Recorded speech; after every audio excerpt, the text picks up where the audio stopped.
E aí, pessoal? Hoje a gente vai para a nossa aula 10 de eletromagnetismo, que a gente vai falar sobre corrente elétrica e circuitos. Bom, vamos lá.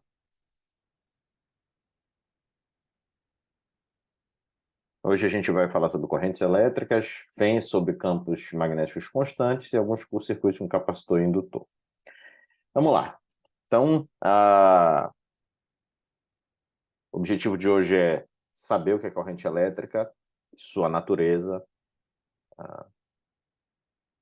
e sua evolução, vamos dizer assim. E a corrente elétrica? Em primeiro lugar, corrente elétrica é um deslocamento ordenado de portadores de cargas elétricas.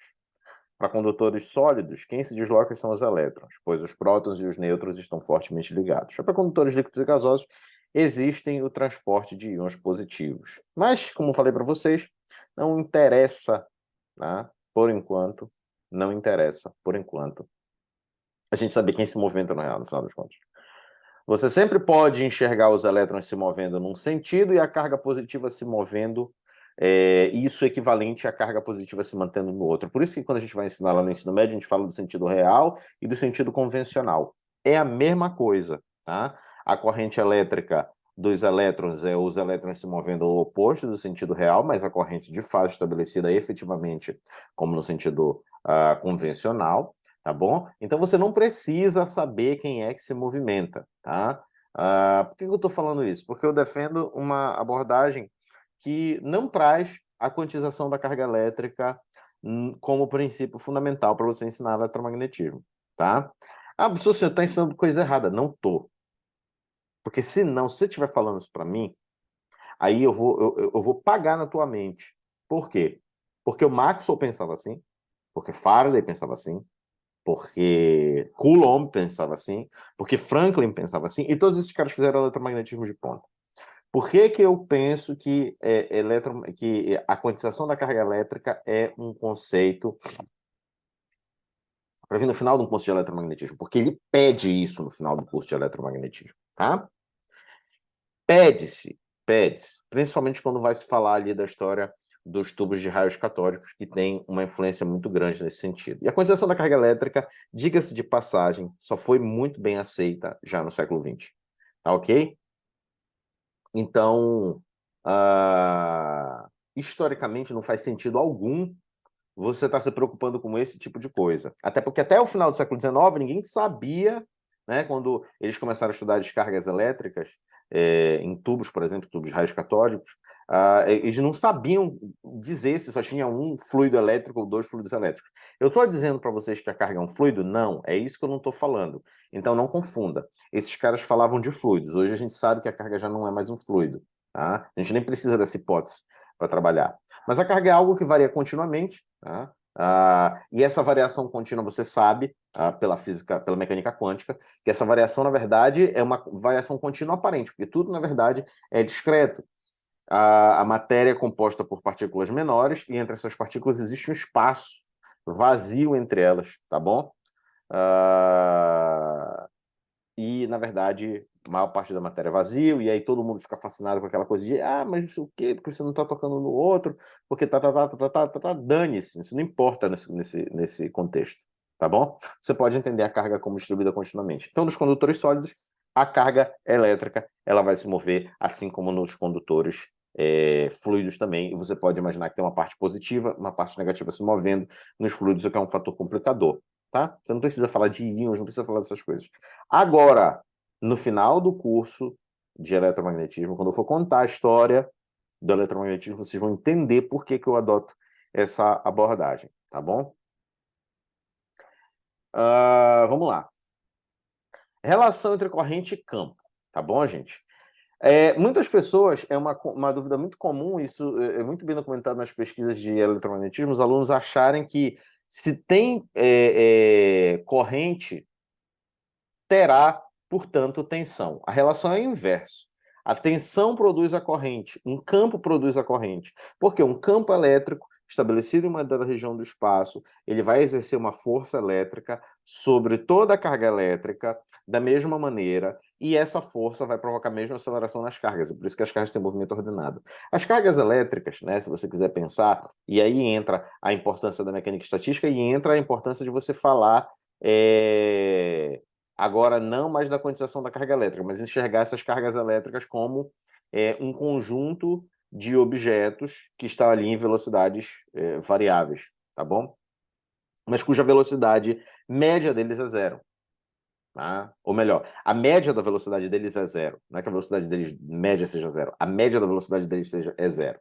Tá bom? Então, tem um elemento de carga se movendo para cá, tem outro se movendo para cá. Aí, ao mesmo tempo que tem esse movendo para cá, tem outro se movendo para cá com a mesma velocidade, tem outro se movendo para cá com a mesma velocidade. Mesma velocidade não, né? Com uma velocidade de mesma intensidade. Quando a gente fala mesma velocidade em geral, é isso que a gente quer dizer. Tá bom? Porque a velocidade tem sentidos opostos, então não tem como ser a mesma velocidade. E quando você soma a média dessas velocidades, ela dá zero. É a mesma coisa que um ar parado. Quando você tem, por exemplo, uma diferença de potencial, né? Uma diferença de pressão entre dois pontos de uma massa de ar, ela se move de maneira ordenada, porque toda ela sofre ação da mesma força, tá bom? E assim com a corrente elétrica. Os portadores de carga, que a gente está falando aqui portadores de carga em sentido amplo, tá?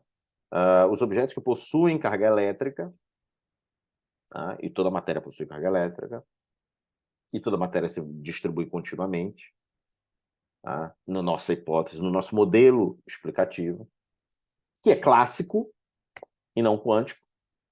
Ele vai se tornar quântico quando a gente for estudar mecânica quântica, quando a gente for estudar física moderna. E aí a gente vai ver e vai entender melhor essas limitações, porque essas coisas vão ser problemas. Elas não vão ser só coisas que a gente tem que falar dogmaticamente sem entender, tá certo?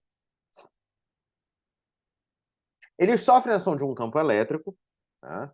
E se estabelece, portanto, um movimento ordenado de carga. Esse movimento será tão mais efetivo, veloz e transportando mais carga, tá? Quanto maior, tá? Para um mesmo campo for uma quantidade G chamada condutividade. Então você pega dois materiais, submete, tá? O mesmo campo elétrico. O material que tem maior condutividade vai estabelecer uma corrente elétrica maior. E o que tiver menor condutividade vai estabelecer uma corrente elétrica menor. É isso que essa relação está dizendo para a gente. Dois materiais com a mesma condutividade, o que tiver vai ter mais corrente, vai conduzir mais corrente, aquele que tiver maior campo elétrico. Aqui, J não é a corrente elétrica, porque a corrente elétrica é um vetor, é uma densidade de corrente. É uma corrente elétrica por unidade de área. E ela, sim, satisfaz as somas de adição vetorial. A corrente elétrica... a corrente elétrica não é vetorial, porque ela tem intensidade, direção e sentido. Pera lá, né? Ter intensidade, direção e sentido não é suficiente para ser um vetor. Para ser um vetor, você também tem que satisfazer as regras de soma vetorial, tá bom? O que as correntes elétricas não satisfazem. Então, isso é conteúdo de Física 3, tá? Revisão de Física 3. Então, com a condutividade, né, a gente estabelece, né, uma relação entre o campo elétrico, a condutividade é uma característica do material, tá? Diga-se de passagem. Entre o campo elétrico e a densidade de corrente. Trata-se do grau com que determinado campo elétrico estabelece uma corrente elétrica caracterizada pela densidade de corrente elétrica J. Resistividade. Bom, a gente falou de condutividade, mas também existe a resistividade. Se um material é um bom condutor, ele é um mau isolante. Tá? E se ele é um bom isolante, ele é um mau condutor. Essas coisas estão reciprocamente ligadas. Então, quanto maior a condutividade, menor é a resistividade. Quanto maior é a resistividade, menor é a condutividade. Então, uma é o inverso da outra. Você pode dizer que G é 1 dividido por a condutividade. Vamos pegar a letra aí que caiba, a gente usa ρ também, mas nesse caso seria bom usar outra letra, porque ρ a gente já reservou para densidade de carga. A resistividade, ela indica o quanto o material resiste à passagem de corrente elétrica frente a um campo elétrico, ou seja, quanto maior o campo elétrico, tá? O maior, dois materiais com mesma resistividade, tá? Ou melhor, vamos pensar aqui assim, né? E é igual a σJ. Então, para uma mesma densidade de corrente, maior terá que ser, para estabelecer a mesma densidade de corrente, maior terá que ser o campo elétrico para quanto maior for a resistividade. Então, para estabelecer a mesma corrente, quanto maior a resistência, maior vai ter que ser o campo elétrico. Tá? Maior a força que esse campo elétrico vai ter que exercer sobre esses portadores de carga para que se estabeleça a mesma aceleração. Como se fosse uma espécie de, vamos olhar aí, inércia, mas na verdade ela mais se associa com os atritos ou com as forças de resistência viscosa. Tá? E para uma mesma condutividade, uma mesma resistividade, dois materiais de mesma resistividade, quanto maior o campo, tá? Mesma resistividade. Você pega aqui, então, E é igual a, sei lá, vamos supor que é lambda a nossa condutividade, a lambda J. Então, quanto maior a resistividade, para o mesmo campo elétrico, menor vai ser a densidade de corrente. Tá bom?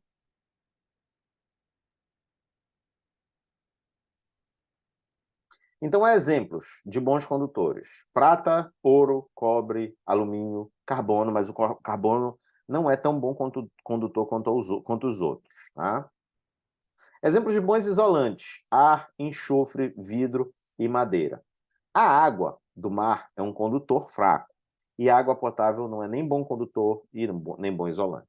Tá? O que permite, tá, um aumento da condutividade são os eletrólitos que estão presentes nela, tá? Porque quando você pega a água da torneira, ela não é água pura. Tá? Quando você diz assim, não, eu vou tomar H2O, só se for H2O refrigerante, porque você não tomar H2O água pura, né? Você não consegue nem engolir água pura. Tá? Justamente por causa dessa redução aí de eletrólitos. Tá? O mais próximo que você pode chegar para reduzir esses eletrólitos é fazer um processo de destilação da água. Inclusive, no meio maromba, aparece aí, no meio dos fisiculturistas, eles usam muito isso para fazer, como é que eles chamam? Arrasto de eletrólito, para o cara ficar mais desidratado ainda, né? Então vamos lá. Fonte de energia para corrente. Um circuito e um campo eletrostático. Se você pegar um circuito e colocar num campo eletrostático, sendo esse circuito feito de um material de condutividade G, vai ter uma corrente elétrica até que o equilíbrio eletrostático seja novamente atingido. Então, lembra, quando a gente colocava uma esfera condutora, bota condutividade G nessa esfera, tá? Num campo elétrico, as cargas se reorganizavam, mas aí voltava para a condição de equilíbrio eletrostático. Tá? E havia uma reorganização, na verdade, da configuração, e a gente teria uma nova configuração de equilíbrio eletrostático. Tá? Então, o que acontece? Um campo eletrostático ele não pode manter uma corrente elétrica no circuito. Pela lei de Faraday estática. Qual é a lei de Faraday estática? Tá? A gente já vai ver isso aqui, né? É a do rotacional de E igual a zero. Então, você bota lá, para que você tenha um campo formando linhas fechadas, o rotacional de E deveria ser diferente de zero. Ele não é, para o caso eletrostático. Lembra? Equações de campo da eletrostática. O Hot E igual a zero e o Hot E e o div de E é ρ dividido por ε0. Então, no caso eletrostático, não dá para a gente produzir uma corrente elétrica estável em um circuito. Não dá para alimentar um circuito com um campo meramente eletrostático. A gente precisa de uma fonte de FEM, que no caso pode ser uma bateria, pode ser um circuito de corrente alternada, que vai promover essa alimentação. Vamos lá. O que acontece aí também quando a gente coloca um material de condutividade G submetido a um campo elétrico E? Então, o movimento dos elétrons, eu falei para vocês que eu não ia falar sobre isso, né? Mas já estou falando aqui. O movimento dos elétrons faz com que haja um choque com os íons da rede cristalina. Vamos pensar assim: existe uma carga negativa e existe, distribuída continuamente, existe uma carga positiva. Vamos supor que essa carga positiva ela fique no lugar onde ela está e quem se mova seja a carga negativa. Tem dois fluidos aí, entre aspas, né? Então, novamente, não estou falando aqui de fluido elétrico, né? É assim que os cientistas pensavam na época. Mas vamos supor que existam dois tipos de carga elétrica na matéria.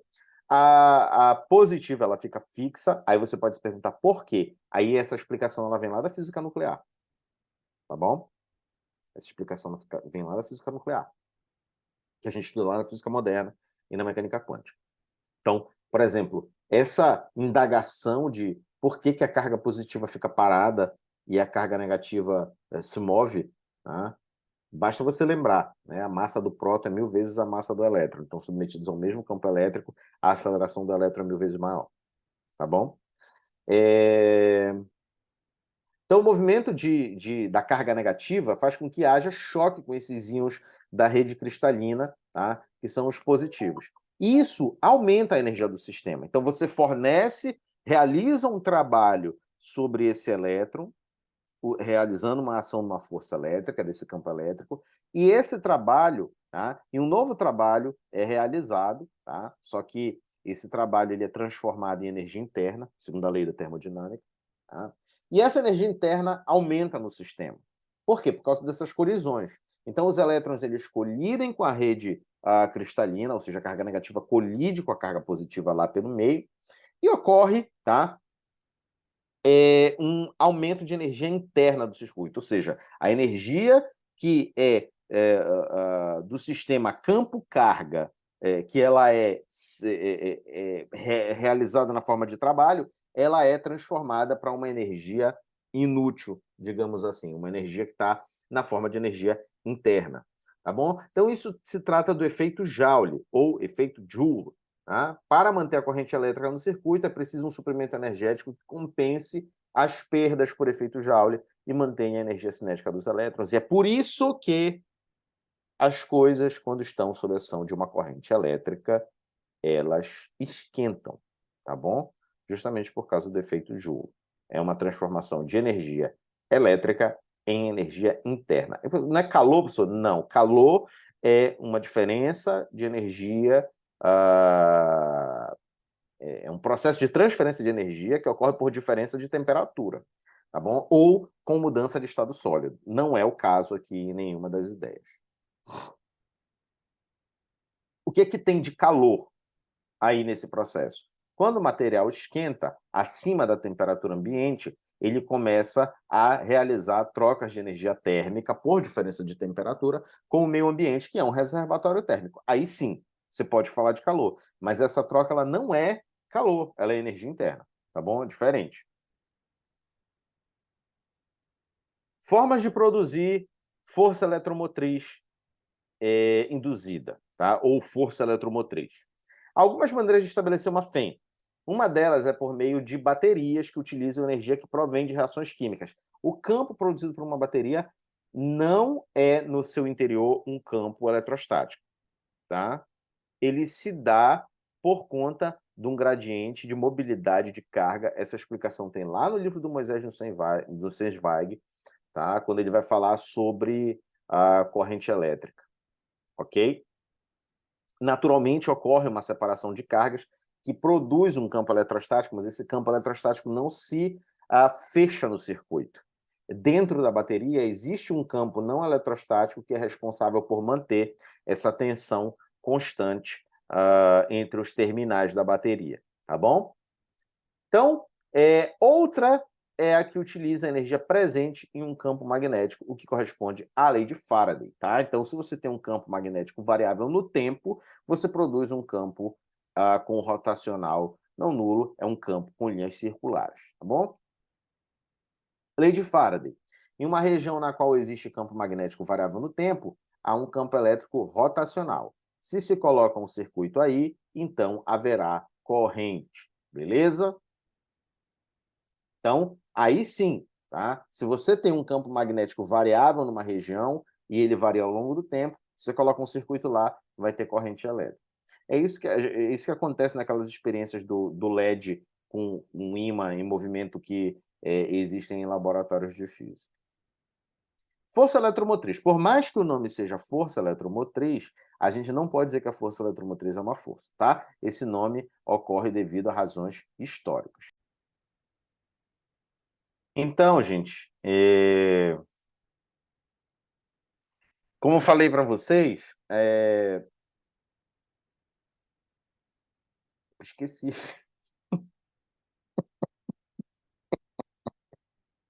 Desculpa essa coringada aí. Ah, sim, a força eletromotriz ela tem esse nome por razões históricas, tá? É porque eles realmente pensavam que era uma força. Mas a força eletromotriz, ela é uma espécie de... ela é uma tensão, tá? Ela é uma tensão não no sentido eletrostático, que é uma diferença de potencial. Ela é uma tensão originada devido a um campo não eletrostático, certo? O que é um campo eletrostático? É um campo que possui o rotacional zero e tal, mas é um campo essencialmente produzido por cargas paradas, tá? Por cargas em situação de equilíbrio eletrostático. Então, é um campo produzido por cargas fora do equilíbrio eletrostático. Por exemplo, o campo de uma bateria é produzido pelo gradiente de mobilidade ali das cargas, tá bom? Ele é um campo que ele não está associado aí a uma carga parada, ele está associado a um movimento de cargas aí, tá? O campo produzido pela lei de Faraday, ele é um campo, ele está associado a um campo magnético variável. E como a gente viu, o campo magnético está associado à carga em movimento e um campo magnético variável está associado a um movimento variado dessas cargas, tá bom? Então, se o campo magnético ele é variável, ele foi produzido por uma carga em movimento que não é um movimento uniforme, porque senão ele seria um campo magnetostático, beleza? Então, matematicamente, isso equivale à integral de linha de um campo não eletrostático ao longo de um circuito. Vamos lá. Quem é que tem unidade de campo elétrico vezes distância? É uma tensão. Não é uma diferença de potencial. É uma FEM, uma força eletromotriz. Tá bom? É um trabalho por unidade de carga. Lembre-se disso, trabalho por unidade de carga. Qual é a interpretação física da diferença de potencial? Você vê a diferença de potencial em um fio, você vê que tem um trabalho realizado ali por cada unidade de carga. Imagina se você tivesse que computar o trabalho realizado sobre toda a carga do fio. Bom, isso seria uma tarefa bem complicada, tá? Porque tem muita carga elétrica ali dentro do fio e cada um sofre a ação de um trabalho, tá bom? Então a gente faz o quê? Ao invés de usar a energia potencial, a gente usa a diferença de potencial. Aqui a gente não está falando de diferença de potencial ou de energia potencial. A gente está falando da mesma forma de um trabalho por unidade de carga, tá bom? Ou seja, o campo elétrico ele realiza um trabalho, tá? Porque ele exerce uma força. Só que esse campo é não eletrostático e por unidade de carga de prova, e aí a questão não depende mais da carga de prova, e sim da carga de fonte, tá? Você tem aí o que é a sua FEM. E a FEM, em outras palavras, se você escrever isso aqui como como integral de superfície do Rotier, usando o teorema do rotacional, o Rot de E del B del T escalar ds, como a derivada parcial é uma derivada que só mexe no tempo sem mexer nas coordenadas, e a integral vai ser uma integral das coordenadas, você pode tirar isso, porque a sua dependência, isso na forma de uma derivada total, porque a sua dependência, que é das coordenadas e do tempo, depois que você integrar nas coordenadas, vai ficar só do tempo. Então, o que sai da sua integral de fluxo é uma função do tempo. E como é só uma função do tempo, você pode transformar essa derivada parcial numa derivada ordinária. Beleza? Localização da FEM. Em baterias, a localização é em trechos do circuito, mas quando se trata de um campo magnético, a FEM se distribui por todo o circuito e é chamada de FEM induzida por causa de um processo de indução eletromagnética. Indução eletromagnética, nós vamos estudar isso na última aula. Antes disso, a gente vai passar para estudar o eletromagnetismo na matéria, eletrostática e magnetostática na matéria. Então, resumo. Tá? A fé induzida é igual à variação temporal do fluxo magnético através de S. E tem um sinal negativo bem aqui, né? Veja, φ é DDT. DDT é uma taxa de variação temporal. Tá? Você pode ver lá no livro do Anton, ele usa esse conceito demais, né? Porque são os conceitos importantes para nós aqui na física, tá bom? E na engenharia também. Então, ó, isso é a taxa de variação temporal do fluxo. Quanto o fluxo varia no tempo, tá? Não é o fluxo. A fé não depende do fluxo. A fé depende da variação do fluxo. E é por isso que no experimento de Faraday, ele não vai conseguir estabelecer corrente a partir de campo magnético, e sim a partir de campo magnético variável. Quando ele varia, quando ele liga ou desliga o circuito, que a corrente aumenta e diminui respectivamente, tá? Aumenta quando ele liga e diminui quando ele desliga.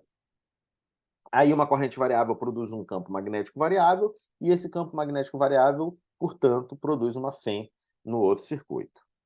Tá? Isso aqui tudo isso que eu estou falando é física 3, tá? Vamos lá, fonte de energia para corrente. O gerador linear é um exemplo disso. Então, é possível produzir FEM em um circuito e pôs corrente usando movimento em uma região de campo magnético. Trata-se do gerador linear, que é um dispositivo composto por 3 condutores fixos e um condutor móvel, movendo-se com velocidade constante numa região de campo magnético. Bem aqui, ó. Tá? Então, você pode acoplar aqui uma massa nisso, colocar umas roldanas, e ele vai correr ao longo de uma região de campo magnético, de maneira que essa área aumente, ou se você quiser enxergar, que essas cargas aí que estão nessa barra com velocidade V estarão em movimento e sofrerão a ação de uma força magnética, e, portanto, essa força magnética vai ser responsável por mudar a direção dessas cargas sem realizar trabalho. O trabalho, você vai ver, ele é realizado não pela força magnética, mas ele é realizado pelo agente externo, tá? E por uma força de natureza elétrica que é derivada do efeito Hall. Isso a gente deve fazer isso depois da aula, tá? Eu vou mostrar aqui para vocês.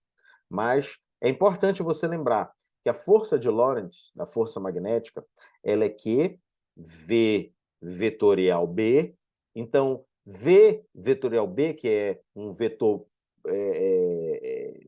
proporcional à força magnética, tá? O QV vetorial B, ou seja, a força magnética, ela vai ser tanto perpendicular a V como a B, porque tem um produto vetorial aí. Então, ela é perpendicular a V. Então, a força ela é sempre perpendicular à velocidade, e é sempre perpendicular ao campo. Velocidade e campo nem sempre são perpendiculares, eles formam um ângulo θ entre eles, tá bom? Então, o que acontece? A força é sempre perpendicular à velocidade. Se ela é perpendicular à velocidade, ela é perpendicular ao deslocamento. O que acontece quando a gente pega e calcula o trabalho de uma força que é perpendicular ao deslocamento? Esse trabalho dá zero, porque a força o trabalho é, desculpa, a integral da força do produto escalar da força pelo deslocamento. E o produto escalar depende naturalmente do cosseno do ângulo θ. E se o ângulo θ for 90 graus, naturalmente esse trabalho será nulo. Portanto, em situação alguma, a força magnética realiza trabalho. Quem vai realizar trabalho é uma força de natureza elétrica associada ao efeito Hall, tá bom? Então, as cruzes indicam um campo magnético constante nessa região. A energia não vem do campo magnético. A força magnética não realiza trabalho, mas do agente externo puxando a barra. Tá bom? É a energia necessária para produzir aí a corrente elétrica no circuito, a fenda do circuito. O outro elemento aqui também importante sobre as correntes elétricas é a presença de correntes estacionárias em meios ômicos. Correntes estacionárias em meios ômicos, e aí a gente entende o porquê a denominação eletrodinâmica para a corrente elétrica e circuitos que a gente usa lá no ensino médio é incorreta. Pelo menos do ponto de vista que eu vou argumentar aqui, tá bom, gente? Se quiser continuar chamando de eletrodinâmica, chame, mas não faz sentido algum. Por quê? Porque correntes estacionárias, que são aquelas que não implicam variação da densidade de carga ao longo do tempo, que são todas as correntes que a gente estudou até agora e todas as correntes que produzem campo magnetostático, todas elas têm um tratamento que é igual o da eletrostática, tá bom? Inclusive a equação de Laplace. Então, considere um meio ômico de condutividade G. Considere-o ainda percorrido por correntes estacionárias caracterizadas pela densidade de corrente elétrica J. O que é um meio ômico? Um meio ou material ômico é todo aquele que tem uma resposta linear da densidade de corrente à aplicação de um campo elétrico de mesma forma. Ou seja, o pessoal diz que ΔV igual a RI é a lei de Ohm. Isso não é verdade. Isso está lá escrito lá no Halliday. Tá? Vai lá, lê o Halliday. Qualquer edição do Halliday isso está escrito lá. Eu creio, né? Pelo menos eu li a quinta, a quarta, eu imagino que nas outras também esteja. Que ΔV igual a RI não é a lei de Ohm, gente. Tá? Não é a lei de Ohm. Isso é a definição geral de resistência. Resistência elétrica é definida como ΔV dividido por I, ou seja, a razão entre a tensão e a corrente estabelecida. Por quê? Porque isso vale, inclusive, para quando a resistência não é constante, tá bom? Então, o que acontece? Quando a resposta é linear, tá? O material ômico é isso. A lei de Ohm ela se aplica como material ômico. Quando a resposta é linear, tá? Uma resposta de corrente elétrica é linear frente a uma aplicação de um campo elétrico da mesma forma. Tá? Ou I é linear com aplicação de ΔV. Tá? Isso é muito diferente de dizer que ΔV igual a RI é a lei de Ohm. Não é. Tá? O Ohm não falou isso. ΔV igual a RI está associado à definição geral de resistência. Ou ΔΦ, como a gente tem usado aqui para o potencial elétrico. Tá bom? Para a diferença de potencial elétrico. Então, o que acontece? Quando o material é ômico, a resposta de J e E ela se relaciona linearmente. Então, você aplica um campo nesse material, tá? E ele produz uma corrente que é linearmente proporcional, diretamente proporcional a esse campo. Deixa eu só ligar aqui meu computador. Nessas condições, aí sim, você pode escrever J igual a GE ou ΔV igual a RI com R constante. Tá? Em materiais desse tipo, vale a equação de Laplace com as seguintes condições de contorno, gente. Tá? Deixa eu ver se isso aqui, a gente tem uma prova disso aqui. Tá? O Laplaciano de φ é igual a zero. Tá? Mas isso surge do quê? Porque para correntes estacionárias, o divergente da densidade de corrente é zero.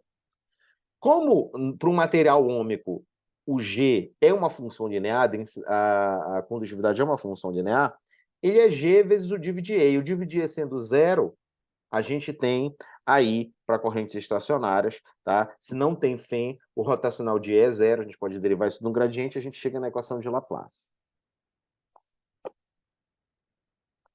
Aí você pode fazer uma continha, levando em conta que o fluxo da densidade de corrente é zero, você vai ver que as componentes normais, elas são contínuas, tá bom?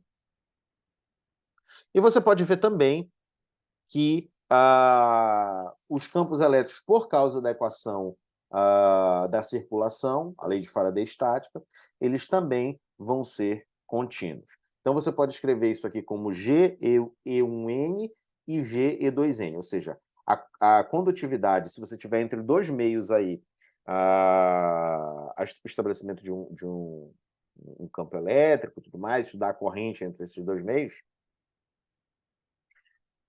a condutividade 1 vezes a componente normal do campo elétrico nesse meio é igual a condutividade no meio 2 vezes a componente normal no outro meio. Então, são condições de contorno entre fronteiras.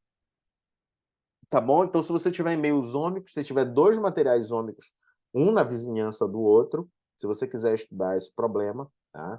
Você pode usar essas condições de contorno aqui, tá bom? E vamos lá, né?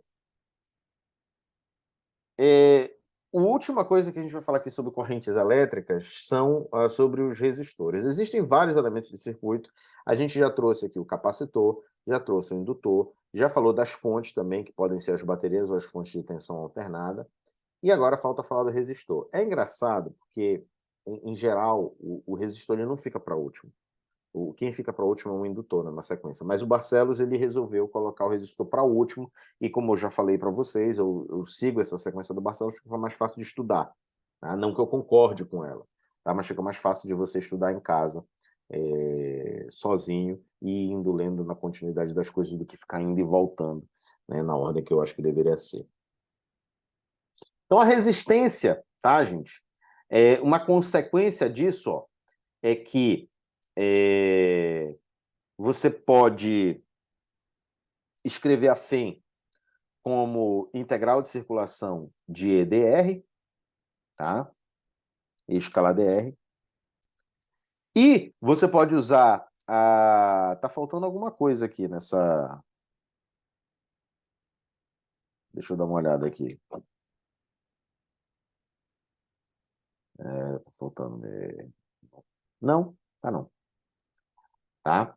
É porque tem uma dedução aqui, que eu estava achando estranho isso, mas tá certo. Primeira coisa que a gente tem que entender é que a resistência, assim como a capacitância e a indutância, é uma característica geométrica e depende do material, tá bom? Uma característica geométrica do objeto, aqui ó, ela envolve comprimentos e áreas e depende também do material com o qual é composto o circuito. Então vamos lá. Você pode usar a FEM, tá? Que ela é epsilon igual a integral fechada de E escala dr. E aí você pode usar a lei de Ohm, acabei de dizer, né? Você vai usar a equação que relaciona J e a densidade de corrente e o campo elétrico, satisfazendo a lei de Ohm, né? Agora sim, tá? Com G constante. E você escreve E igual a 1 sobre G vezes J, tá bom? Ou você pega e faz o seguinte, você multiplica em cima e embaixo por G, a sua expressão da FEM, que você vai ter JdR e 1 dividido por G, tá? Depois, o JdR você pode entender como J vezes o módulo de dr vezes o cosseno do ângulo entre os dois. Mas qual é o cosseno do ângulo entre os dois? Se o dr é um elemento de linha do circuito, o J vai ser paralelo a ele. Então, o θ vai ser zero entre eles, então a gente vai ficar com JdR. Mas isso é uma equação de FEM. E JdR você pode chamar I dividido por A, com uma corrente constante, em relação a esse circuito, e o I sai. Então você vai ficar com epsilon igual a I dividido por G integral fechada de dr sobre A, que é justamente isso. Se você escrever epsilon igual a RI, ou seja, a definição geral de resistência que relaciona uma tensão com uma corrente, você vai ter aqui no meio essa equação. Então a resistência é dada por 1 dividido por G, integral de linha aí do circuito, dividido pela área, aí subtendida por ele.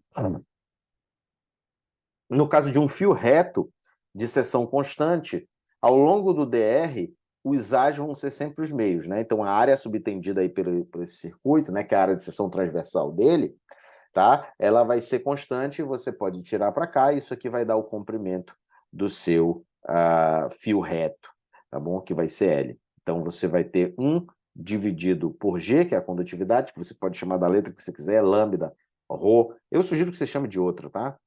Nem de lambda, nem de ρ. Chama de, sei lá, nem sigma. Chama de delta, enfim, tá? A sua resistência. Tá? Ela vai ser a resistência vezes o comprimento do fio dividido por A. É uma fórmula clássica que você conhece aí da física 3. Passemos agora a falar sobre a FEM, sobre campos magnéticos constantes. Tá? O que é isso, gente? É o que a gente chama de FEM de movimento. As FEMs, elas, que são as forças eletromotrizes, elas podem ser produzidas por campos magnéticos variáveis ou por movimento de carga numa região de campo magnético estacionário. Tá? A gente vai ver, quando a gente chegar na última aula, que é a aula sobre a eletrodinâmica, e aí sim é eletrodinâmica, porque a gente tem campos elétricos e magnéticos variáveis, a gente vai ver que essas duas coisas elas têm uma equivalência quando a gente vai olhar do princípio da relatividade. Na verdade, esse é um dos problemas que está vinculado aí à teoria da relatividade. Por quê? Né? Se a gente tem um ímã se movendo na direção de uma espira, tá? Isso vai produzir um campo magnético nessa espira. Tá? Por quê? Porque tem um campo elétrico sendo produzido. Mas a espira, se movendo em direção ao ímã, não produz um campo magnético, embora haja a produção de uma fenda de movimento. Então a explicação do movimento é outra. Então, quando a gente falar de transformações do campo eletromagnético na relatividade, o Einstein também pensou nesse problema para falar sobre esse assunto. Tá? Então, A gente não vai falar disso agora, tá? Eu quero que você entenda que existe uma diferença de um campo magnético variável produzir uma FEM, tá? Porque ele varia, e um objeto com carga ou com uma matéria, um condutor, por exemplo, em movimento em uma determinada região de campo magnético, porque isso aí tem uma FEM associada. Isso ocorre por causa da variação do fluxo magnético, né? Mas, na verdade, a gente pode explicar isso de uma forma macroscópica. Microscopicamente, o que acontece? É o que a gente vai falar agora.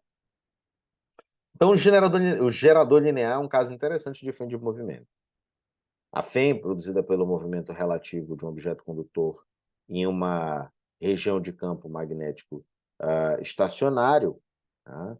É ocasionada por causa disso, né? Por causa desse movimento. Então, na verdade, a FEM é produzida pelo movimento relativo de um objeto condutor em uma região de campo magnético estacionário.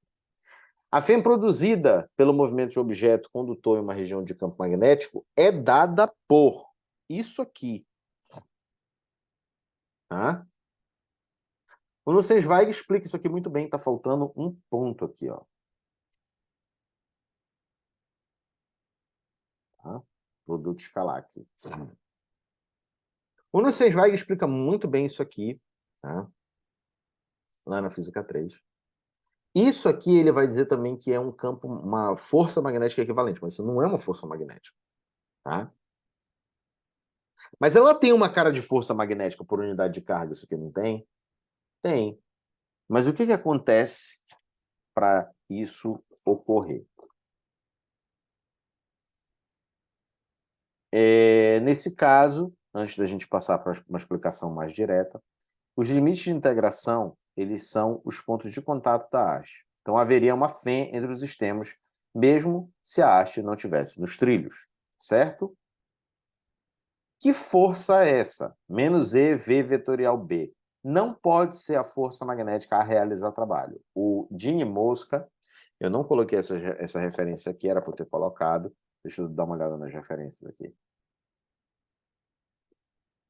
Não tá as referências, né? Mas o Gini Mosca, ele escreveu um artigo em 1974 que ele explica muito bem o que está acontecendo aqui.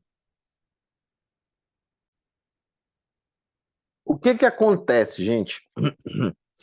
Essa força magnética aí, que tem, na verdade, essa força que tem cara de força magnética, mas não é uma força magnética, ela é uma força que está associada ao efeito Hall, tá?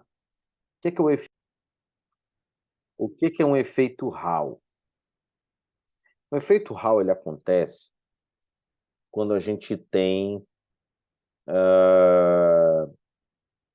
o movimento de portadores de carga na região de campo magnético. Só que você pode tomar um objeto não carregado, condutor, e você movimenta esse material numa região de campo magnético. As cargas elétricas vão estar em movimento, tá, dele, porque você está movimentando ele numa região de campo magnético, e por isso o campo magnético vai exercer uma força sobre elas. Então, por exemplo, se você tem um condutor, tá, sólido, esse condutor ele vai sofrer ação de uma força magnética que vai separar as cargas positivas das cargas negativas, e isso produz uma tensão, porque aí sim você tem cargas numa situação estacionária, aí nesse referencial que está se movendo junto com as cargas elétricas, né? É a diferença de potencial Hall, tá bom? E essa diferença de potencial Hall, que a gente chama de efeito Hall, ela está vinculada naturalmente a uma força elétrica.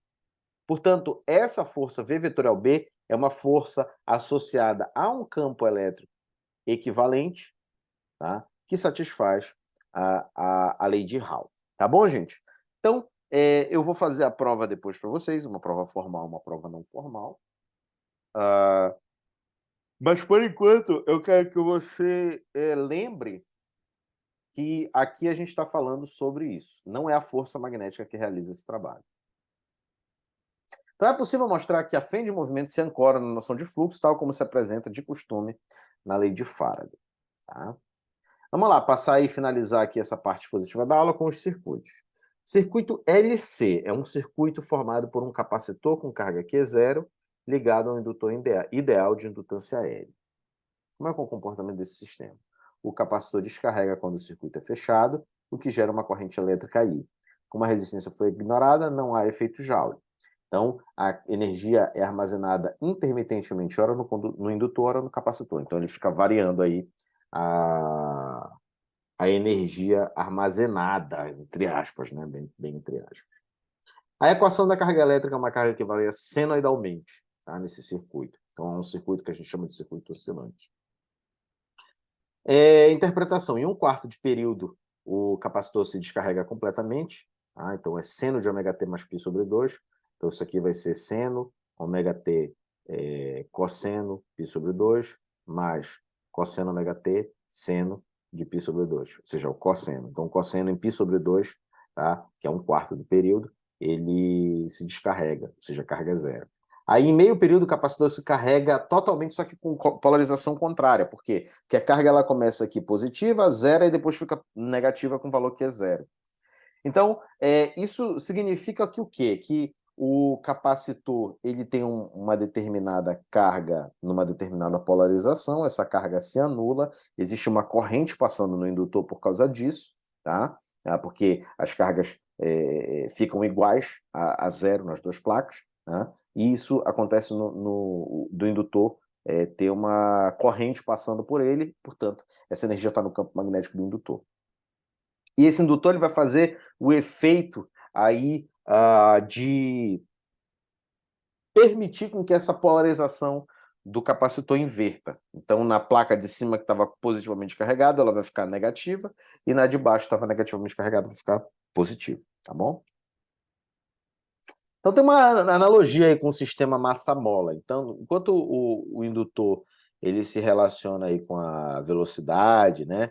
E com a massa, com a energia cinética, o capacitor ele se relaciona com a energia potencial, tá bom? Então, a carga elétrica é equivalente à elongação da mola, que é o X, a indutância está associada à massa, ou seja, à inércia desse circuito. Quanto maior a indutância, maior a inércia desse circuito para mudar, tá? Para variar a corrente elétrica. E a capacitância é o inverso da constante elástica, ou seja, quanto mais rígida, também, né, maior aí a, a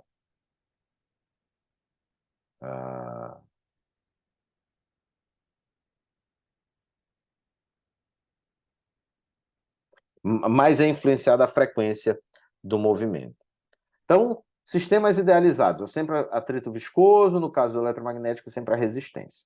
Tá? Eu vou, quando a gente for resolver esses circuitos aqui na próxima parte da aula, eu vou explicar isso com mais calma para vocês. Então, um capacitor carregado com Q0 ligado a um circuito RL em série. Tá? Então, é um circuito RLC. Então, o capacitor carregado com Q0 ligado a um circuito RL, ou seja, com resistor e um indutor. Aí, né, tem aqui a presença do resistor transforma energia elétrica em energia térmica pelo efeito Joule, tá? Aqui está faltando, né, o mais RI quadrado.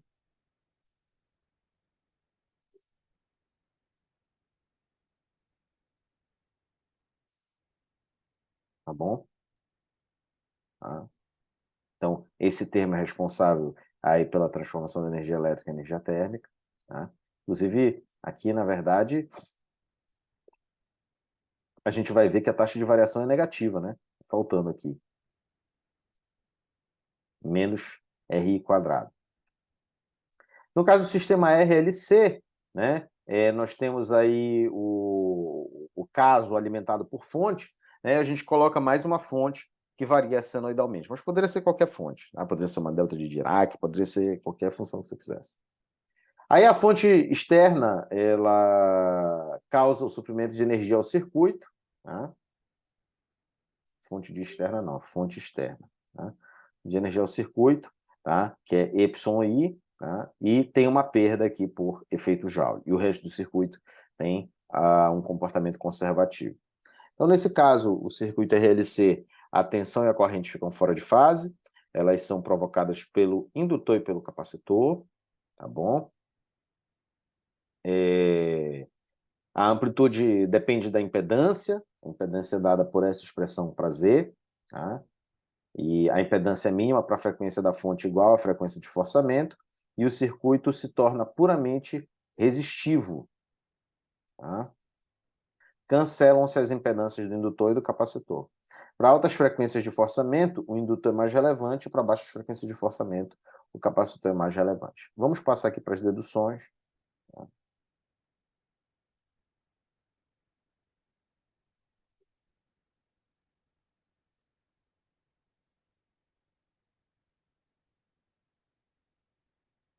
E aí a gente vai trabalhar todas essas expressões aí que eu só apresentei para vocês.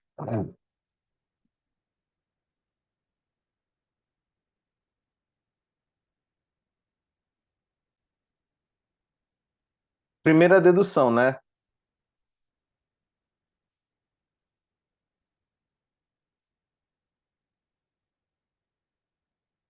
Campos eletrostáticos sozinhos não estabelecem corrente elétrica.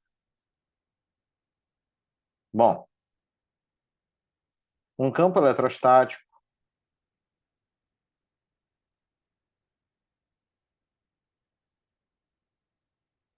tem como equações de campo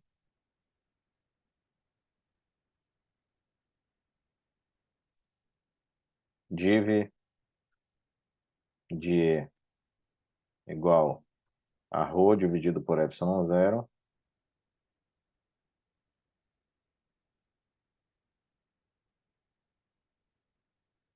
bom, e hot de E igual a zero. Tomemos essa segunda equação aqui. Usando um circuito fechado como o caminho C, temos que E hot é igual a zero implica em dizer que a integral de caminho fechado de E escalar dr vetor é igual, tá, a zero. O que implica em dizer que, se você usar a definição de resistir, a relação entre corrente e campo, você vai ter que 1 dividido por G, integral de J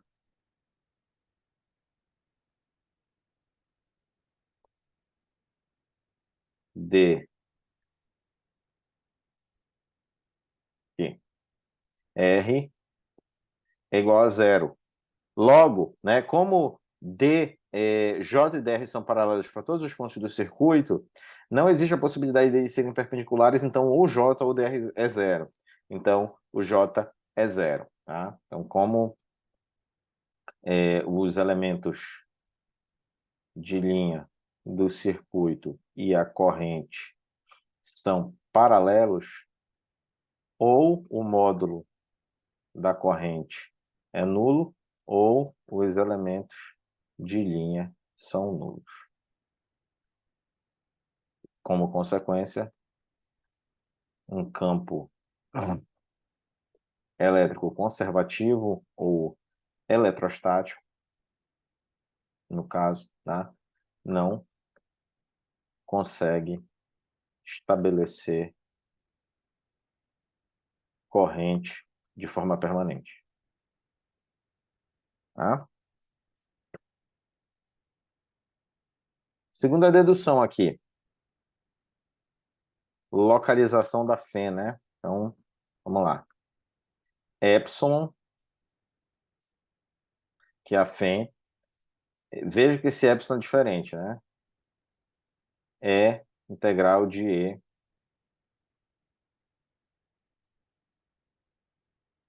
dr, tá? Pelo teorema de Stokes,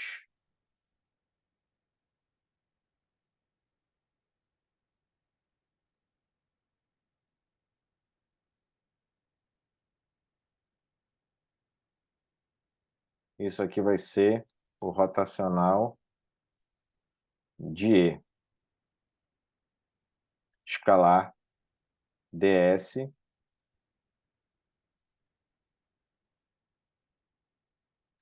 só que aqui sai a integral de caminho fechado.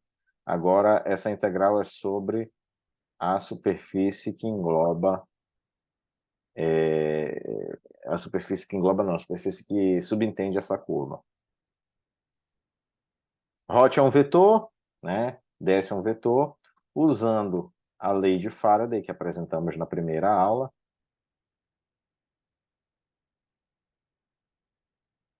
Isso aqui vai ficar menos derivada parcial de B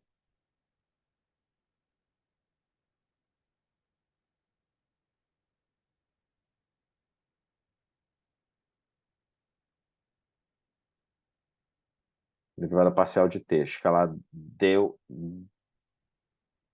ds vetor, tá? Então, epsilon é menos del B, del T, ds vetor. Como o campo magnético é função de posição,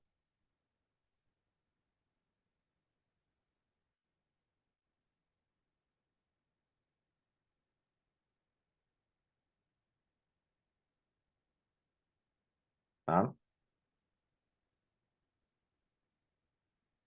A integração sobre a superfície eliminará a dependência com as coordenadas. Logo,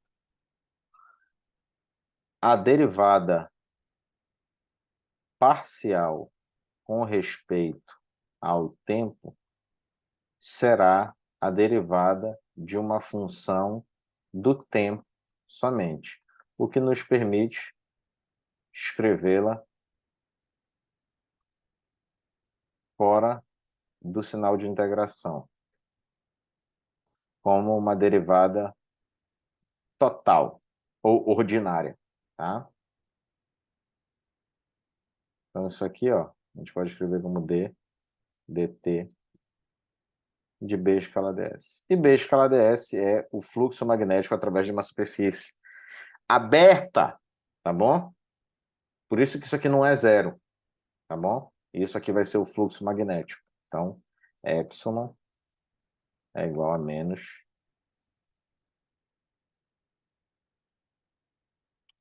Ah, cara, o LaTeX tá... O cara tá asilado no LaTeX aí. Tá? Então, é a derivada temporal do fluxo magnético. Beleza? Da variação do fluxo magnético.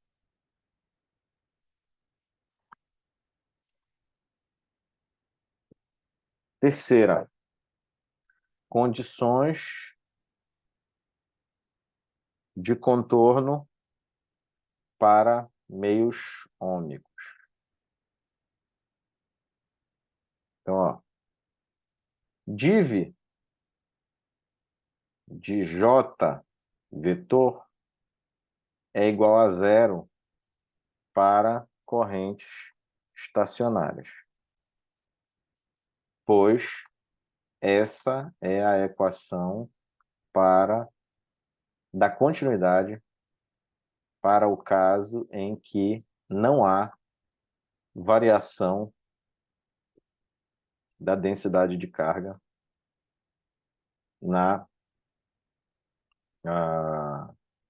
nos pontos em que se calcula a corrente, a densidade de corrente. Tá?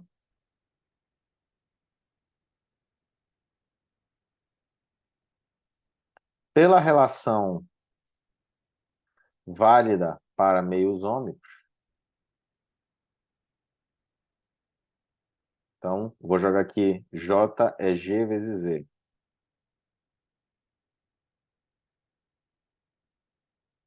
Tá? Como G é constante, tá? Por causa das condições para os materiais ômicos, então dividir E é igual a zero. Mas, como não há pontos de Fem no sistema, então,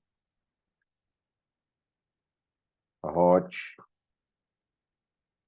de E igual a zero, o que implica em dizer que E é igual a menos o gradiente de um campo escalar φ.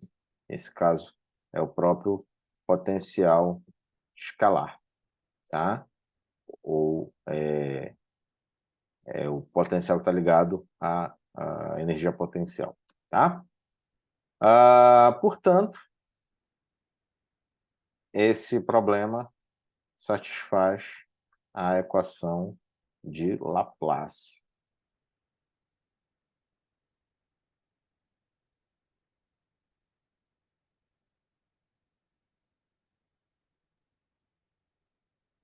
Ok? Eletrostática. Sob que condições de contorno? Se você pegar, né, usar a equação da continuidade, isso é integral de fluxo de J por uma superfície fechada ds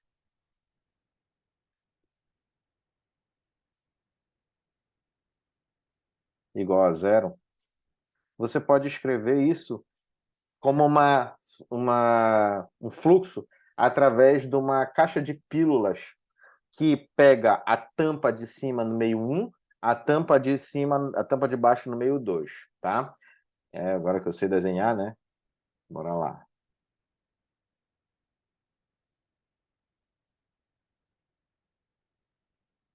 Tem que sair aqui do foco, eu acho. Tá. Não precisava sair, não. Precisava sair da equação. Então, vou desenhar aqui. Acho bacana que já tem umas... Ó, tá aqui a caixa de pílula. Eu vou pegar uma...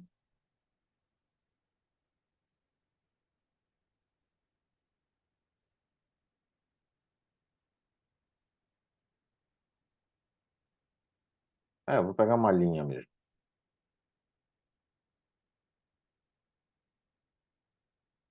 Vem aqui, ó.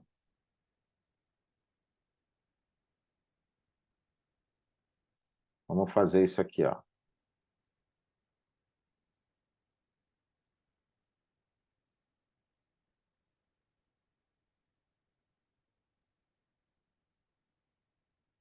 Pegar uma caixa de pílula. Vem aqui, ó.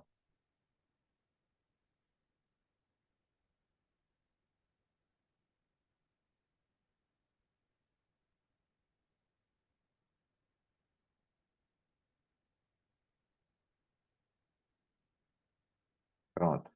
Aí eu tiro o preenchimento para que a gente consiga ver a divisão do meio 1 para o meio 2, ó. Então, a tampa de cima, tá?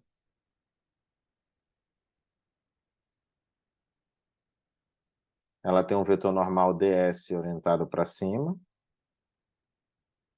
e o vetor normal da de baixo. A de baixo vai ser o meio 2, tá? E... Tá? E a superfície lateral,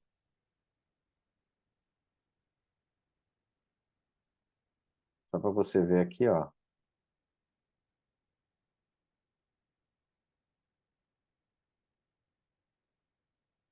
Ela é radial aqui, tá? Nós vamos fazer o seguinte, ó. Ela tem uma espessura D.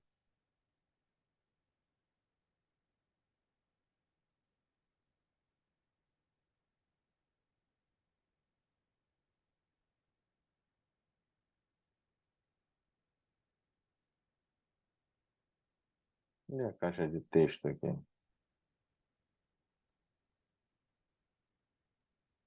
Aqui, ó.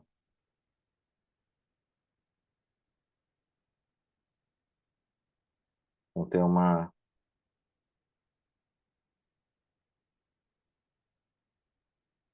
um tamanho D.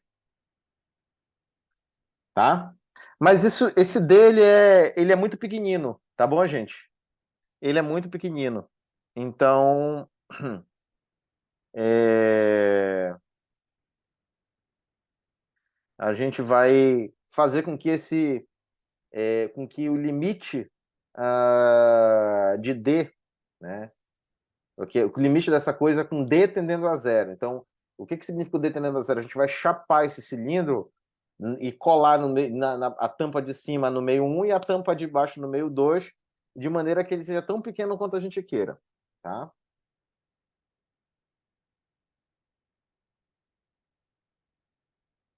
Vamos reescrever aqui, né? Baguncei meu desenho aqui. Deixa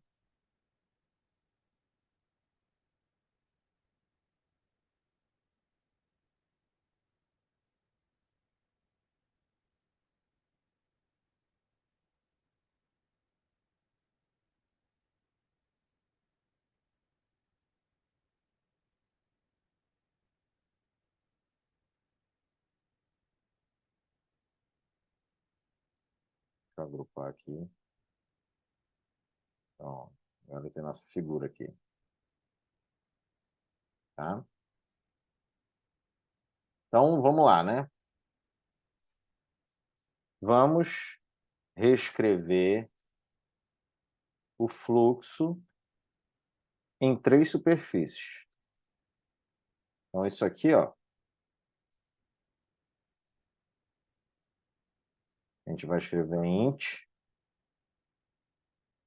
no meio 1,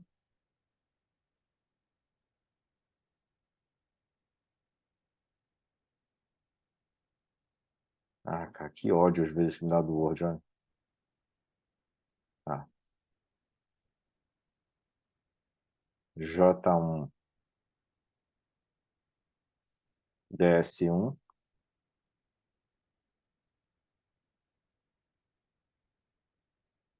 mais J2 DS2 mais o fluxo pela superfície lateral. JL DSL. Tá? Eu vou chamar isso aqui só de J.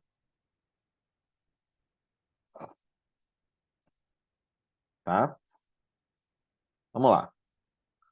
O fluxo através de 1 é positivo por hipótese, pois postulamos que o campo elétrico incida, entre aspas, tá? De forma paralela ao vetor normal. Ou seja, o DS1 é o que está para cima. A componente normal da densidade de corrente deve ser nula na superfície lateral, pois caso contrário, teríamos uma carga elétrica em movimento com velocidade paralela à interface, o que não é o caso. Tá? Por consequência, o fluxo em 2 é negativo. Logo,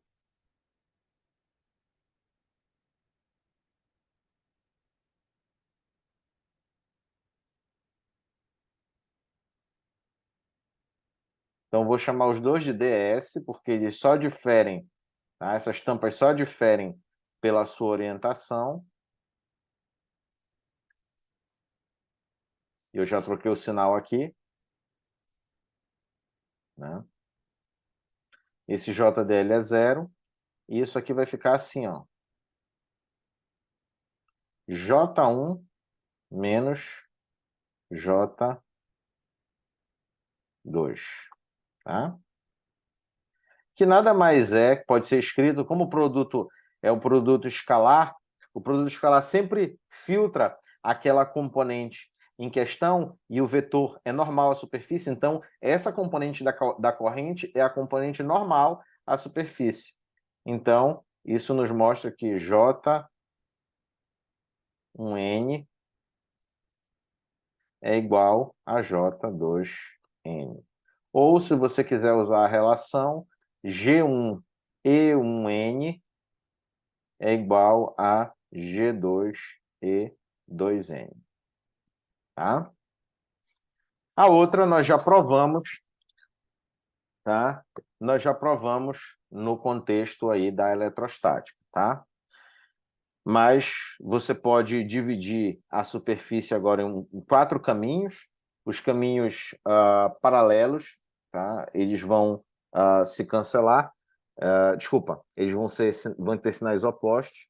E os caminhos perpendiculares, naturalmente, né? Como a gente está calculando a componente tangencial do campo, eles vão a zero, porque o D vai para zero. Então, a gente pode fazer uma curva amperiana com tamanho D e esse D indo para zero, né? Ele vai fazer com que E1T seja igual a E2T. Tá? Quanto à circulação, aqui, ó, temos o limite de D indo para zero da integral. São 4 integrais aqui, ó. E1T dl1 mais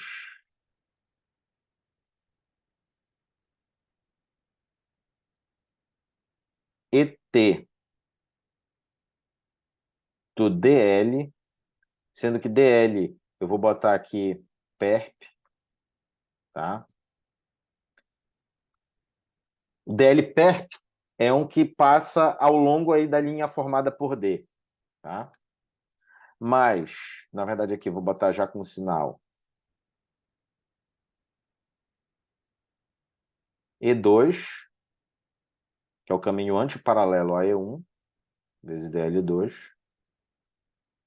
menos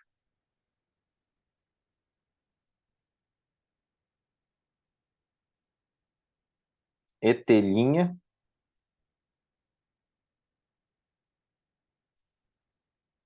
ou E', dl' perp. Tá? Então, tá?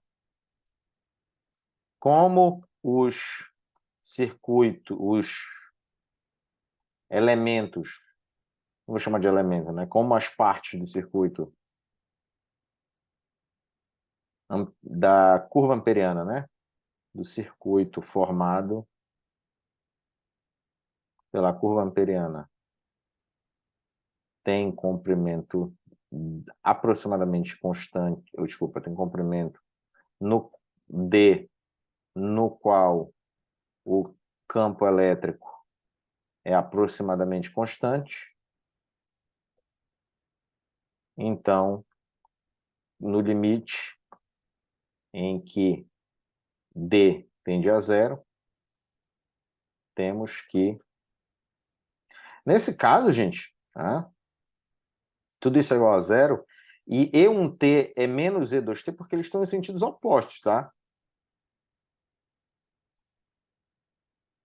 Eu vou até escrever assim, DL, porque eles têm o mesmo comprimento, ao menos E2T.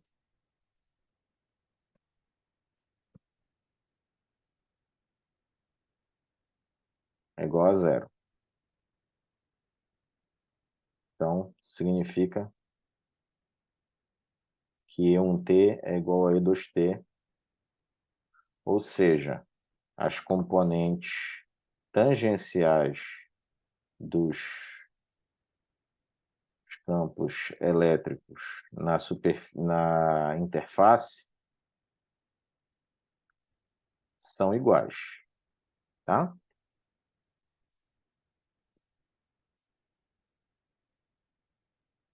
A, a outra é resistência elétrica. A gente partiu que epsilon é igual a integral fechada de E escalar dr.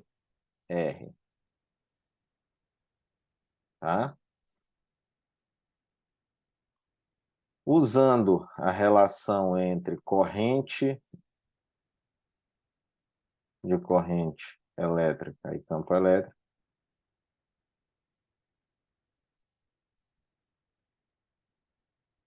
isso aqui vai ser, ó, 1 sobre G e J escalar dr.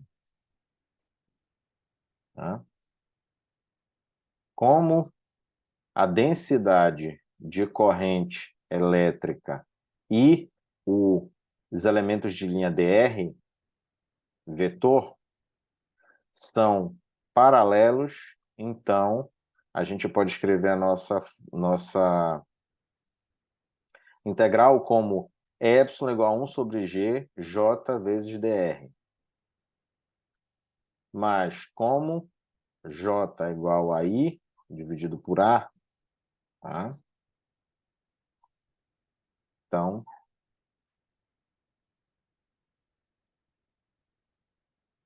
isso aqui vai ser I dividido por A, vezes, naturalmente, dr é o módulo de dr, tá?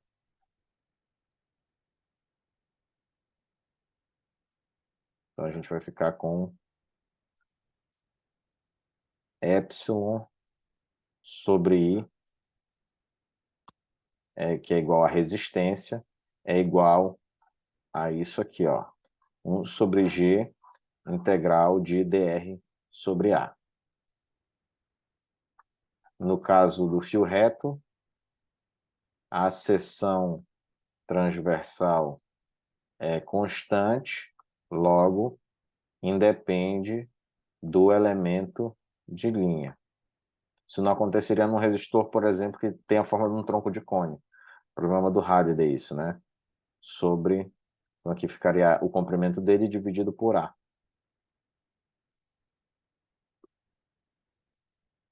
Em geral, o pessoal chama de, né, R... 1 sobre G é a resistência de Rho, né? Aí o pessoal diz que resistência é rola, aquela forma de ursinho, né? Mas não façam isso na vida de vocês, pelo amor de Deus. Vamos chamar de delta, né? Como eu falei para vocês. Delta L dividido por A. Tá? Mas, no caso do ensino médio, o pessoal chama de Rho, a resistência. A gente está usando para densidade de carga.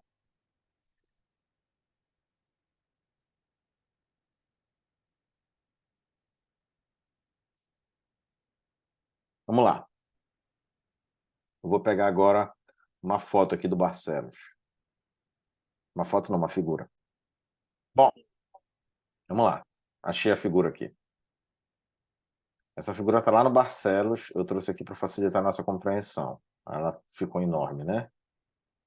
Vamos diminuir um pouquinho. Está muito grande aqui o zoom. Tá? O que é isso aqui, gente? Isso aqui mostra para gente como é que acontece, tá, o movimento de uma carga elétrica que está sobre o trilho de um gerador linear. Tá? Vamos lá. Qual é a velocidade do elétron? A velocidade V. Tá? Então, vamos começar por ela. A velocidade do elétron, tá, ou da carga elétrica, é a soma da velocidade, tá, a soma vetorial, né, da velocidade da haste V, tá, que está na horizontal. E, né, como o elétron ele se desloca ao longo da haste que está na vertical, então vai ter uma composição dessas e vai ter um ângulo θ que vai ser formado entre a velocidade resultante do elétron e a velocidade de translação da haste, tá bom?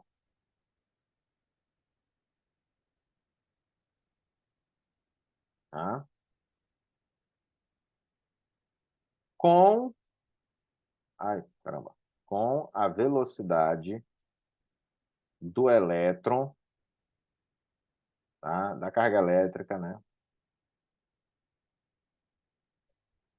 Ao longo da haste. Então, essa é a velocidade resultante de movimento dele.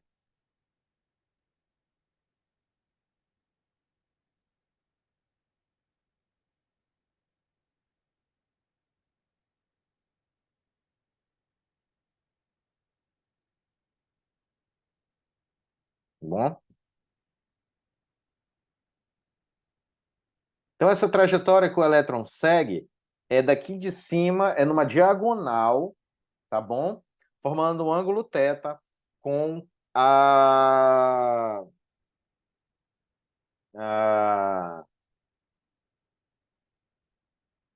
formando uma diagonal, formando um ângulo θ com a horizontal, tá bom? Então, o elétron ele vai fazer isso, só que como a haste está se movimentando, ele vai fazer isso aqui, assim, né? Que é isso aqui, choque. Então, ele sai de uma esquina aqui para outra, tá bom? A trajetória do elétron é a da linha PQ, linha, tá? Então, P é um ponto aqui, se você imaginar um retângulo, né? Aqui, fazendo a audiodescrição da figura, ele é um ponto aqui no canto superior esquerdo, o P, e o Q' é no canto inferior direito. Então, ele forma essa diagonal aqui. A força magnética não realiza trabalho, pois é perpendicular à velocidade do objeto, tá? A carga elétrica em movimento, né? Vamos supor uma força F, zinho, vetor, F minúsculo aqui, Fzinho, responsável pelos choques da carga negativa em movimento e da carga positiva, no caso, os íons parados. Aqui a carga negativa é composta pelos elétrons em movimento e os íons parados da rede cristalina. Ela é responsável pelo efeito Joule, tá bom?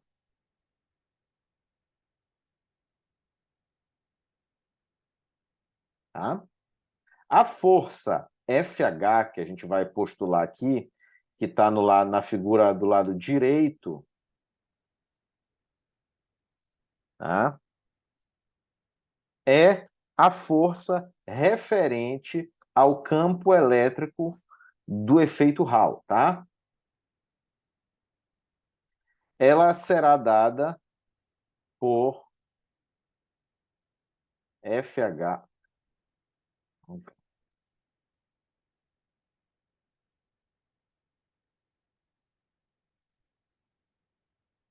Tá? É igual a E vezes o campo elétrico de Hall. Tá? Lembrando que o campo elétrico de Hall é aquele que está associado ao movimento de cargas no espaço, tá? Movimento de condutores no espaço, e aí ocorre, não só condutores, né? Mas quaisquer objetos numa região de campo magnético que tenham cargas elétricas e permitam essa separação. Nos condutores é muito mais fácil de verificar, né?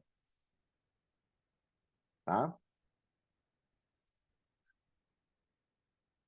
Beleza? Então é uma força elétrica, então é E vezes o campo elétrico de Hall. Então, aqui, ó, o efeito Hall é um fenômeno eletromagnético associado ao movimento relativo de um condutor em um campo magnético, né? Em virtude do desvio de portadores de carga negativa de um condutor sólido, devido ao movimento relativo, desviado aqui pela força magnética, que não realiza trabalho, diga-se de passagem, ela só desvia os objetos, ela muda a direção do movimento deles. Tá? Há um acúmulo de elétrons em uma das partes do condutor, o que faz com que a outra parte, diametralmente oposta, fique positivamente carregada. Isso produz uma fém. Vamos lá. Então, vamos calcular isso. A velocidade dos elétrons é aproximadamente constante. Logo, a soma das forças magnética, de Hall e de colisões, tá, é nula. Então, a gente vai supor esse elétron se movendo em velocidade aproximadamente constante. Isso equivale a colocar as três forças aqui em questão, que são a força magnética, tá? Aqui você pode visualizar que a força magnética ela é perpendicular à velocidade, tá bom? Ademais, tá? Ela está orientada aqui. Cadê a região do campo magnético? Deixa eu apagar esse negócio aqui. O campo magnético está entrando aqui, né? Então, ela é perpendicular também ao campo magnético. Tá bom?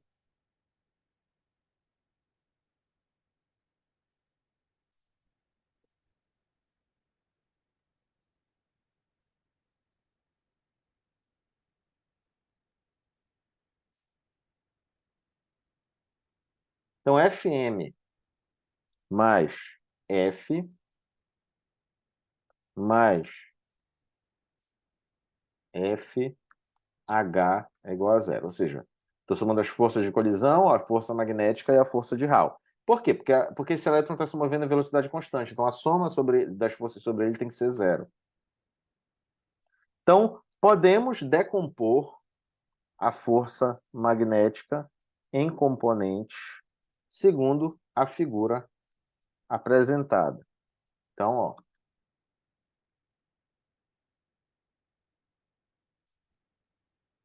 a força magnética, tá? Aqui, ela está no plano XY, tá? Ela é perpendicular à velocidade e o campo está entrando, tá? Então, eu vou até... Não dá para desenhar alguma coisa aqui, né? Ou dá? Deixa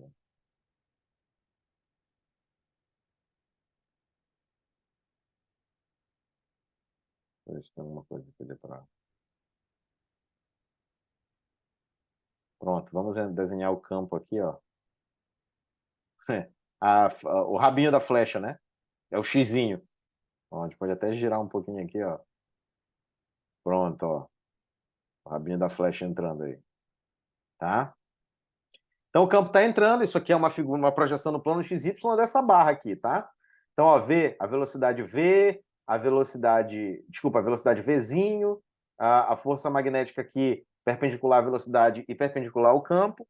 Aí a gente pode, né, usar uma relação aqui trigonométrica, que se isso aqui forma 90 graus com isso, então aqui a gente vai ter, ó, ângulos que são não é opostos. Agora eu não lembro a denominação da trigonometria, né, que a gente usa.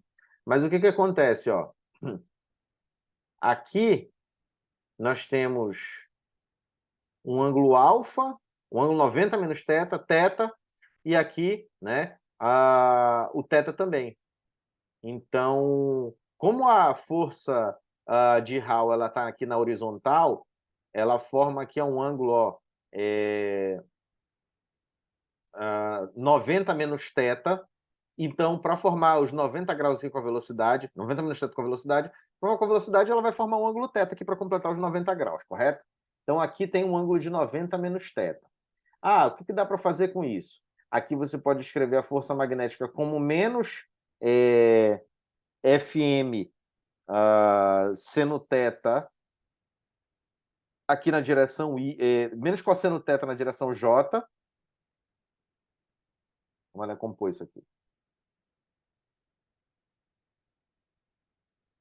Essa aqui é a componente cosseno da força magnética. Tá?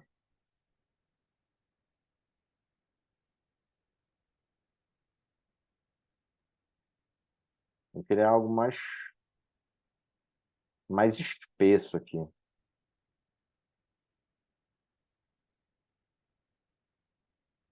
Aqui. Tá? Aí a gente decompõe essa força magnética em duas componentes. Opa, tá aqui.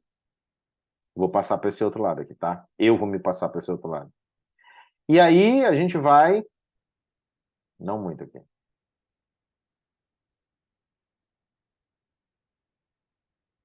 E desenha aqui a outra componente. Tá? Então a força magnética tem duas componentes, uma componente seno e uma componente cosseno. Vamos formatar a forma aqui.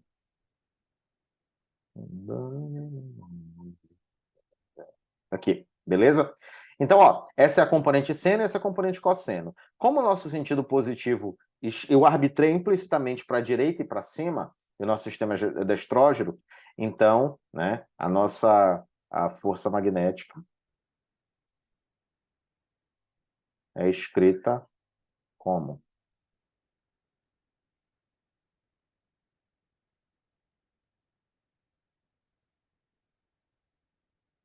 É igual a menos Fm cosseno seno θ I, tá? E menos Fm cosseno θ J.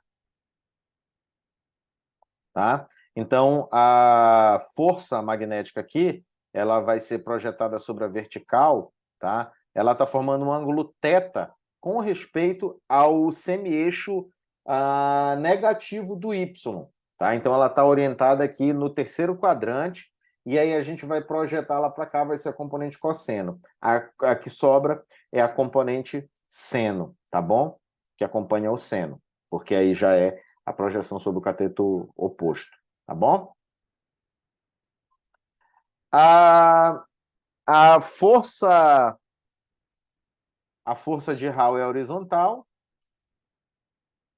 então está ao longo do eixo X, ou seja, tem o vetor unitário I, e a força de resistência, né, das colisões com a rede cristalina é vertical. Ambas estão orientadas no sentido positivo. Logo, Fm seno θ é igual à força de Hall. E Fm cosseno θ é igual à força, ao módulo da força de resistência. Tá? O trabalho realizado pela força de Hall é a componente aqui, como é que eu posso dizer?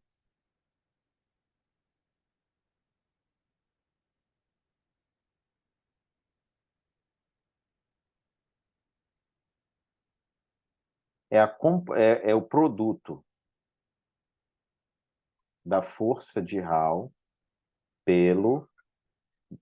pela componente do deslocamento ao longo da direção dessa força. Ao invés de decompor a força de Hall, né?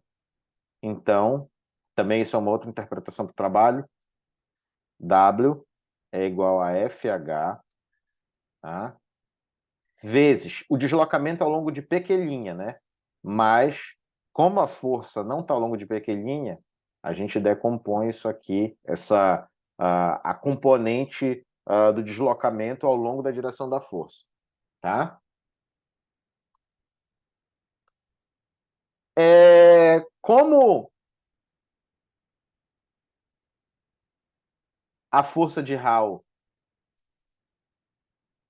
pode ser posta em função da força magnética,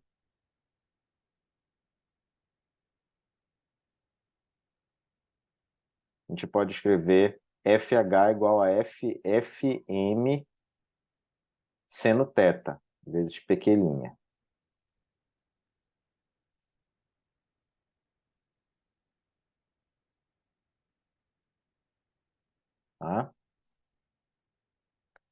Tá bom? Mas voltemos lá na figura. O L é o comprimento da barra e a PQ é a hipotenusa dessa barra, tá bom? E θ é o cateto oposto a L. Então, seno θ como seno de θ é igual a L dividido por PQ, linha, tá? Nós vamos ter o seguinte, ó. Eu vou tirar o PQ' aqui, vou trocar o seno θ por L e vou pegar o módulo da força magnética. Então, ó, seno θ PQ' é L, tá? O módulo da força magnética é E, V, B, eu vou botar o L aqui, vezes cosseno θ. Tá bom? Vamos lá, vamos pegar aqui, ó. V cosseno θ, aqui, como o V ele forma um ângulo θ, o Vzinho aqui, que é a velocidade resultante do elétron, ele forma um ângulo θ aqui com o V, tá? E esse cateto é um cateto, esse ângulo é um ângulo adjacente aqui ao cateto que seria formado pela intensidade de V. Então, a gente projeta um sobre o outro e o Vzinho é o Vzão, tá?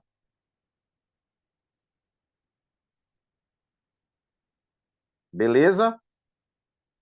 Se você dividir o trabalho por unidade de carga, você tem uma FEM é igual a VLB. Isso, no caso geral, se é possível provar, pode-se provar que epsilon é igual a integral de 1 até 2 de V vetorial B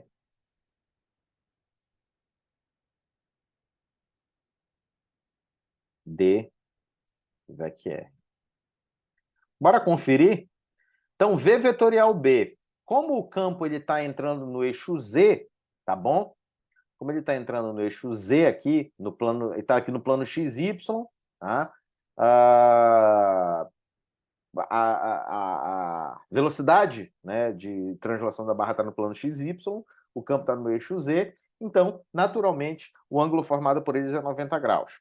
Então, isso aqui daria B vezes V. E a integral seria ao longo do caminho realizada aqui pelo fio, como esse campo, os dois são constantes, então isso aqui seria L. Então, dá certinho isso. Então, você vê, nós usamos um trabalho produzido pela força de Hall e nós obtivemos alguma coisa parecida com força magnética. Isso significa que a força magnética gerou o trabalho. Aí eu vou botar aquele meme para vocês lá, aquele meme do... O que eu acabei de dizer, a professora... Aí os alunos erram todinho, a professora sai dando porrada nos alunos, né? O que eu estou dizendo? O que eu quero dizer com isso? Eu calculei o trabalho realizado pela força de Hall. Então, isso aqui parece força magnética, mas não é força magnética. É um trabalho realizado pela força de Hall. Então, essa FEM é produzida por uma força de Hall. Como é que a gente pode explicar isso de uma forma mais simples? Quando o elétron se move, ele sofre a ação de uma força magnética, mas essa força magnética não gera trabalho sobre ele. Ela desloca esse elétron, mudando a direção do movimento, e ele vai esses elétrons vão tender a ficar concentrados em uma das partes da barra. A outra vai ficar positivamente carregada, porque vai ter menos carga negativa nessa região. Tá bom? Então vai separar meninas para um lado e meninos do outro. Lembra aquela analogia que eu fiz? Né? Homens para um lado, mulher para o outro, se cada um for um tipo de carga diferente? Pois é, a gente separa eles e isso produz um campo elétrico. Separação de carga elétrica é uma das coisas que produz campo elétrico, tá bom?